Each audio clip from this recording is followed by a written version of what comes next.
Morning. It is cold outside, and it feels even colder because just 2 days ago it was 72 or 73 degrees. This was December 15th, 73 degrees and very humid. It felt like spring. And then that night we had crazy storms pass through the state. I think there was a total of 8 tornadoes in the state of Iowa. We got some wind damage. We were pretty lucky comparatively. And then the temperature plummeted, and now it's about 40 degrees. There's zero sun, and it's gonna be freezing from here on out. So daytime temperatures will still kind of get above freezing, but I think we're pretty much into winter. So it kind of brought on a good time for me to talk about hay. I've had a handful of questions actually over the summer that I started doing videos of guys and girls asking, you know, hey, what do you do for hay? Do you feed small squares? Do you feed large rounds? Where do you get your hay? Do you buy it all at once? Do you get it throughout the year? So a lot of good questions, and it just kind of made me remember the first couple years that I started out with cattle and how stressful that was. I mean, that was kind of the biggest. Once the cows showed up and I knew that my fences were good and my water was good, all of a sudden I started thinking, man, I'm gonna have to feed these things through the winter, and that kind of became one of the biggest stressors for me. I'm just gonna talk a little bit about what I've done over the years and kind of how my system has continued to evolve. And hopefully you guys get some good information out of this. Before we begin though, I will state that all the information that I'm giving you is stuff that I have read and heard from other producers that are far more knowledgeable than me. They've been doing it a lot longer. So I'm thinking off the top of my head, guys like, you know, we all know Joel Salatin, Jim Garish, Greg Judy, obviously. So just kind of take this with a grain of salt and then apply it to what you're doing. All right.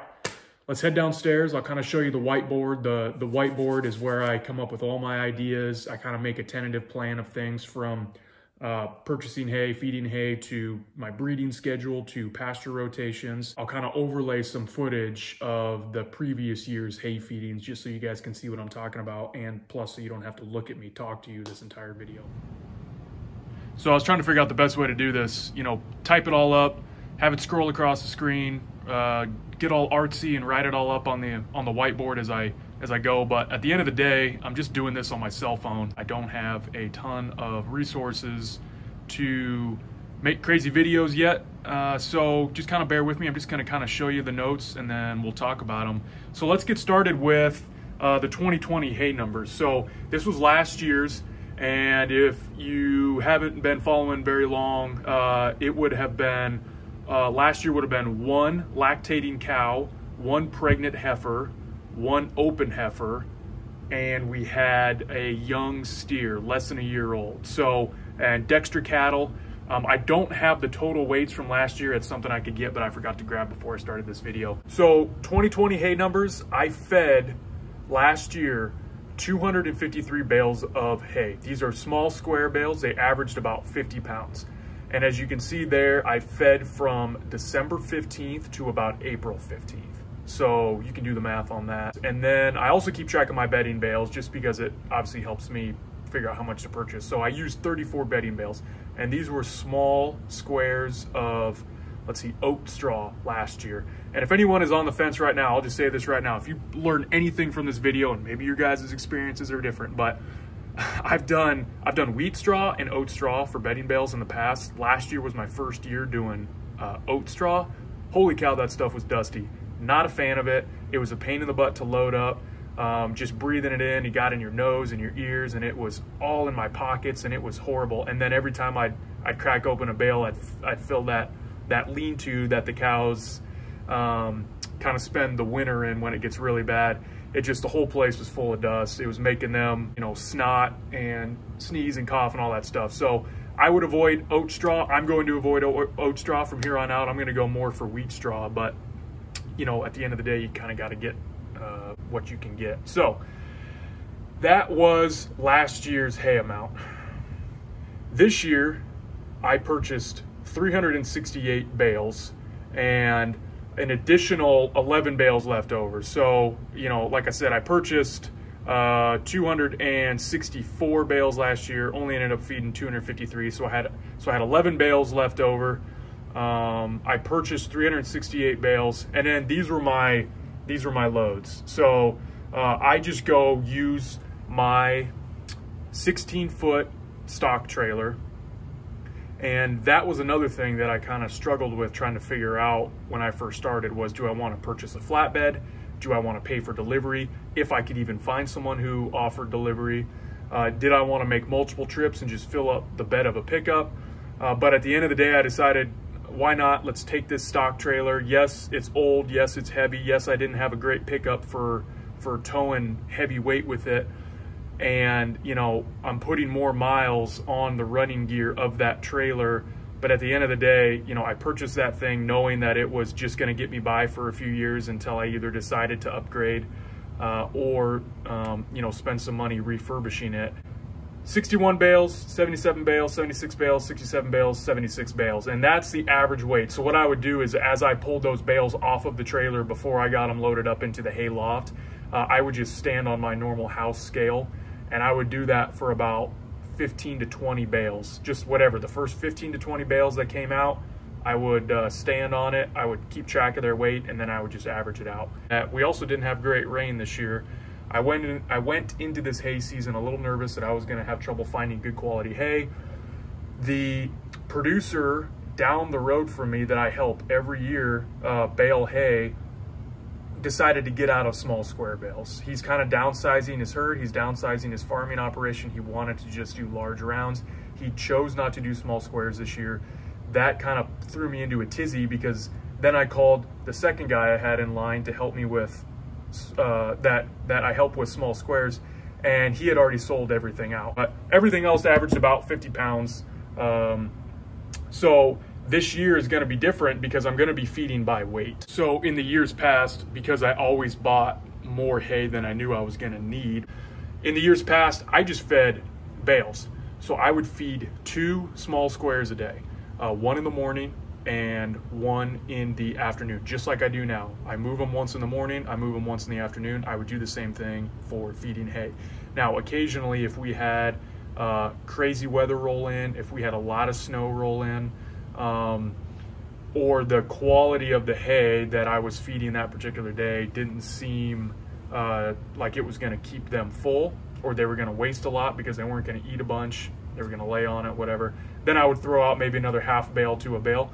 But years past, I just fed bales of hay. So I counted all the bales I had in bales per day.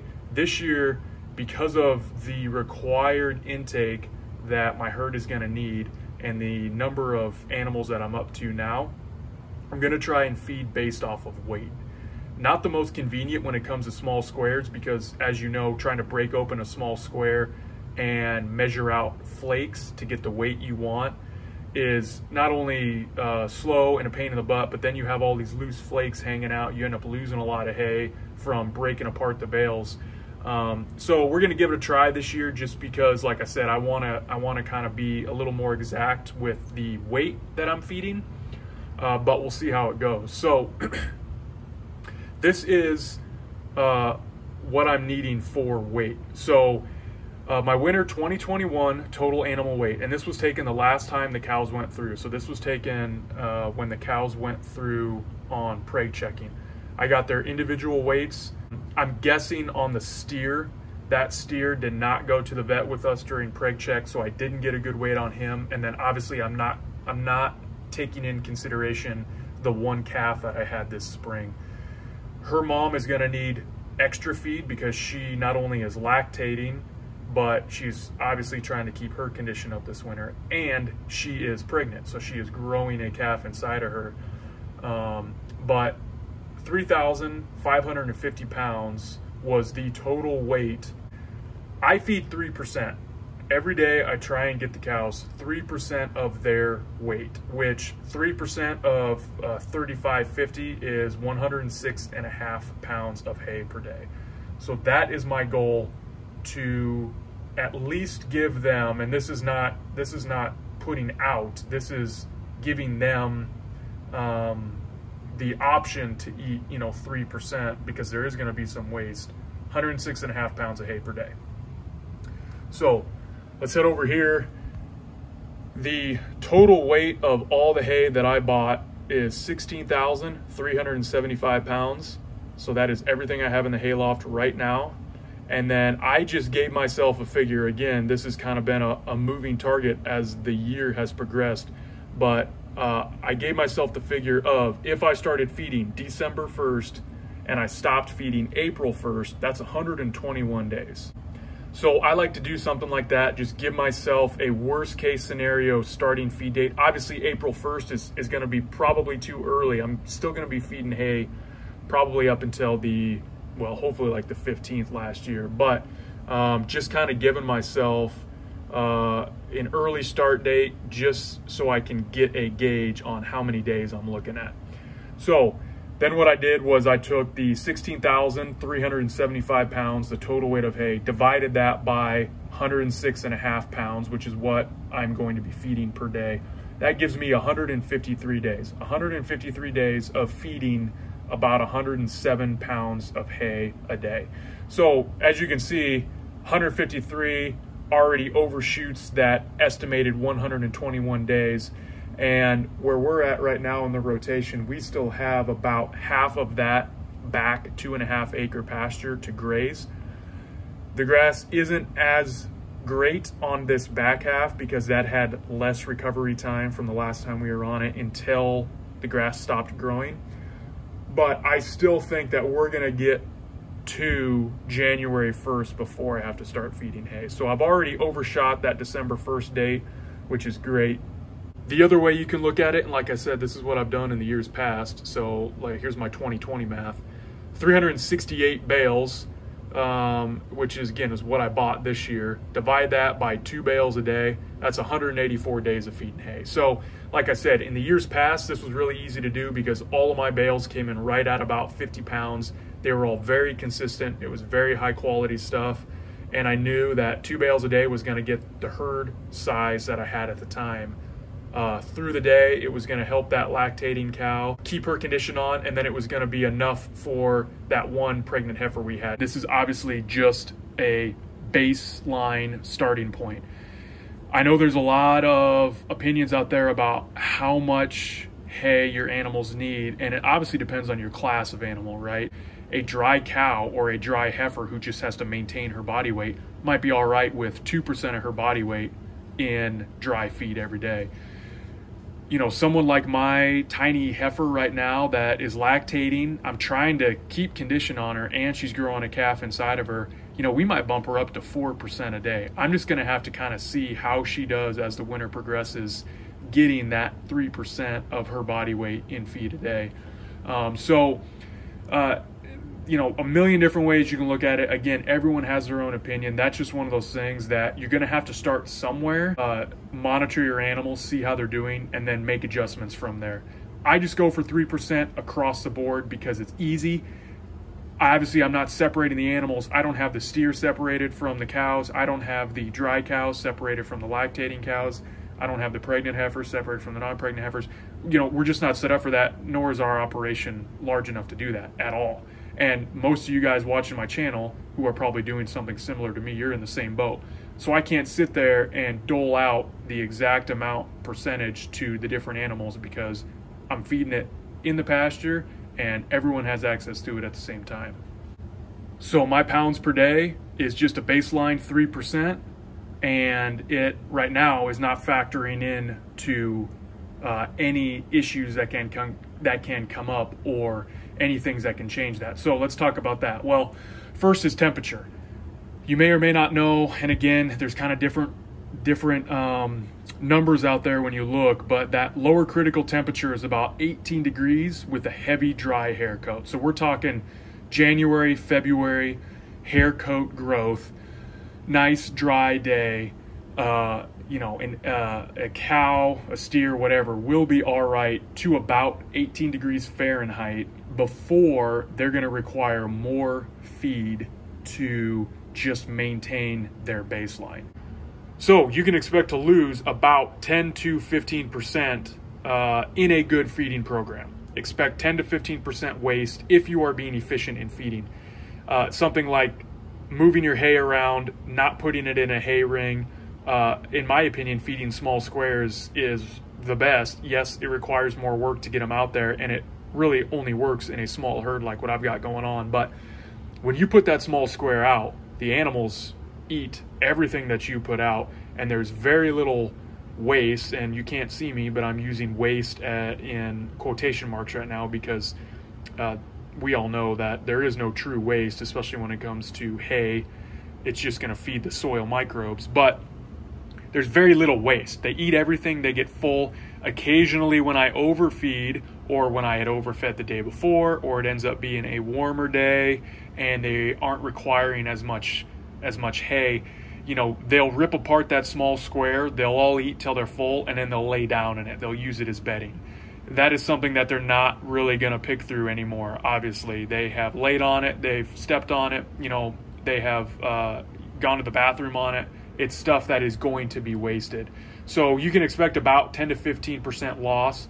I cannot remember what the figure is, but I think they shot out like 30 to 40% hay loss if you are like feeding hay in a round bale ring feeder. Supposedly that's the worst. Then you also get into supplements. That was a big thing that I've always heard about, I've always read about. You can really stretch that hay throughout the winter by supplementing with proteins. Anyone who wants to supplement any sort of energy supplement out there, you know, that's another thing that'll help you get through, you know, help kind of stretch that hay out, whether that's corn or grains or distillers grains or something like that. Anything you can do to help give the animals additional nutrition, that is just going to lighten the reliance on the hay that much more. So what I do, and it's actually going to happen today, I'll put out one of those 30% protein tubs from Purina, just something I get at my local Tractor Supply. We all know that as the green color kind of leaches out of your grass, that also means that you're losing protein. Same with hay. You know, like I said, those bales that I bought, those 35-pound bales that I bought, actually looked really, really good when I first picked them up. But now they've been exposed to the wind, they've been exposed to the sun coming in from the skylights in my barn. They have bleached out to, you know, something that looks like straw. And so that is going to be very low energy, very low protein hay. Just like the grass ahead of them, yes, I still have another, you know, I'd say about another acre and a half of pasture left that we're gonna be grazing before I start feeding hay. But the stuff is brown. There's very few green blades of grass in there, so the protein has gone down. They're gonna need protein. The supplements that I'll give them, again, that 30% protein tub, or you know, some of those range cubes that you can get from Purina as well. I might throw a bucket of those out randomly, but I found that the protein tubs work really, really well. We obviously don't do any sort of grain supplementation. That gets me into the next point, which is kind of that low quality versus high quality hay, and how it digests. So your low quality hay actually will take longer to digest. It's going to take them longer to break that down. You are going to have to feed less low quality hay. Obviously the issue you run into there, though, is if that's the only thing they're eating, you are going to be kind of risking their health by not giving them everything they need, again, as far as that energy, protein, minerals, all that stuff. So one of the biggest things I always read and hear about is that last trimester is the most important for calf development.